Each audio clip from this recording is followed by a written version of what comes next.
द्रौपदी के श्राप के कारण कुत्ते करते हैं खुले में सहवास। आखिर द्रौपदी ने कुत्ते को ये श्राप क्यों दिया? महाभारत के बारे में आपने कई कहानियां सुनी होंगी, लेकिन आज हम आपको जो कहानी सुनाने जा रहे हैं उसे सुनकर आप हैरान हो जाएंगे। आज के इस वीडियो में हम जानेंगे कि आखिर द्रौपदी ने कुत्तों को खुले में सहवास करने का श्राप क्यों दिया था। इसके पीछे कौन सा रहस्य है?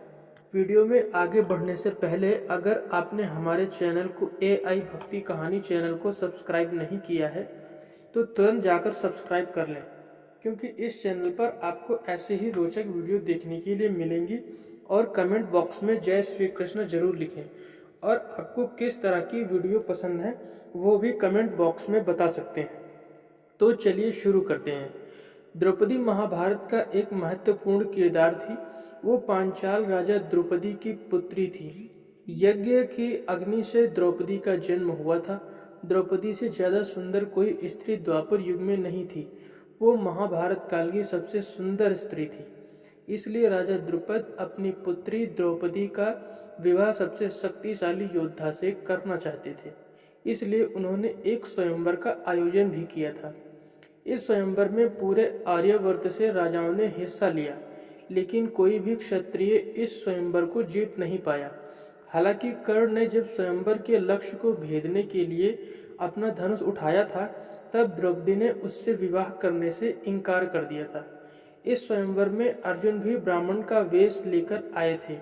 जब कोई भी क्षत्रिय स्वयंवर को जीत नहीं पाया, तब ब्राह्मण रूपी अर्जुन ने इस स्वयंवर को जीत लिया। जब द्रौपदी का स्वयंवर हुआ, तब पांडव अपनी पहचान छुपाकर वन में जाकर रह रहे थे।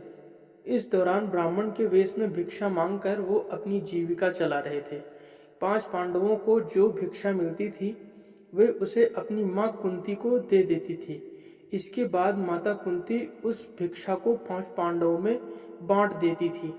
स्वयंवर के बाद जब पांडव द्रौपदी को अपने घर लेकर आए, तब उन्होंने माता कुंती से कहा, देखिए माता, आज हम आपके लिए क्या लेकर आए हैं।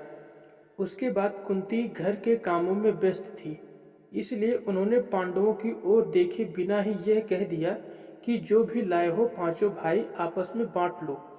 माता की इस बात को सुनकर पांचों पांडव बहुत चिंतित हो गए, लेकिन मां के मुख से निकली हर बात का मानना पांडवों का आदर्श था। इसके बाद पीछे मुड़कर जब कुंती द्रौपदी को देखती है, तब वह विचलित हो गई। उन्हें इस बात का पछतावा था कि उन्होंने अपने पुत्रों को ये क्या कह दिया। जब द्रौपदी के पिता राजा द्रुपद को ये पता चला, तब वे बहुत चिंतित हुए। उन्होंने महर्षि वेद व्यास और श्री कृष्ण के पास जाकर उनसे पूछा कि एक स्त्री के 5 पति होना कैसे संभव है? क्या यह धर्म के विपरीत नहीं है? तब श्री कृष्ण और वेद व्यास जी ने द्रुपद से कहा कि द्रौपदी को उनके पिछले जन्म महादेव से 5 पति होने का वरदान मिला था, इसलिए इसमें कोई अधर्म नहीं है। इनके समझाने पर द्रौपदी अगले दिन भीम से विवाह करती है और उस रात को भीम के साथ अपना पत्नी धर्म निभाती है। इसी तरह बाकी पांडवों के साथ भी द्रौपदी का विवाह होता है और द्रौपदी अपना पत्नी धर्म निभाती है। पूर्व जन्म में द्रौपदी के 5 पति होने का वरदान देते समय महादेव ने यह भी कहा था कि हर लोग स्नान करने के बाद द्रौपदी फिर से पवित्र हो जाएगी। लेकिन संतान के जन्म के लिए श्री कृष्ण ने पांडवों को एक नियम बनाने को कहा। इस नियम के अनुसार एक समय में एक ही पांडव द्रौपदी के साथ वक्त बिताएगा। पांडवों में से जो भी द्रौपदी के कक्ष में जाएगा, वो कक्ष के बाहर अपने चरण पादुका रख देंगी। इसके बाकी पांडवों को इसके बारे में पता चल जाएगा और वे द्रौपदी के कक्ष में प्रवेश नहीं करेंगे।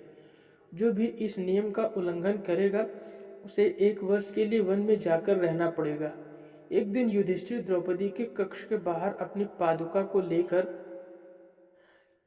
पादुका को रखकर कक्ष के भीतर द्रौपदी के साथ समय व्यतीत कर रहे थे। तब एक कुत्ता वहां आता है और युधिष्ठिर का चरण पादुका को लेकर चला जाता है।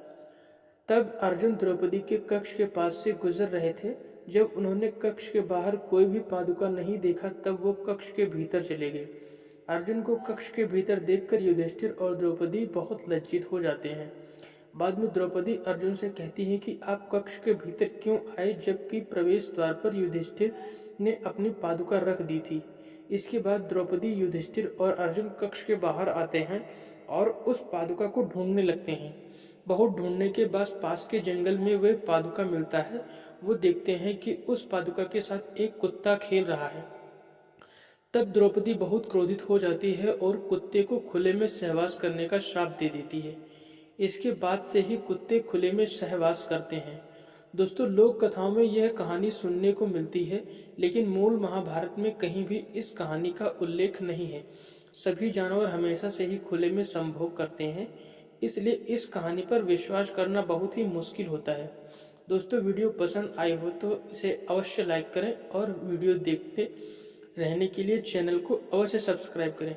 आज के लिए इतना ही, मिलते हैं किसी नेक्स्ट वीडियो में।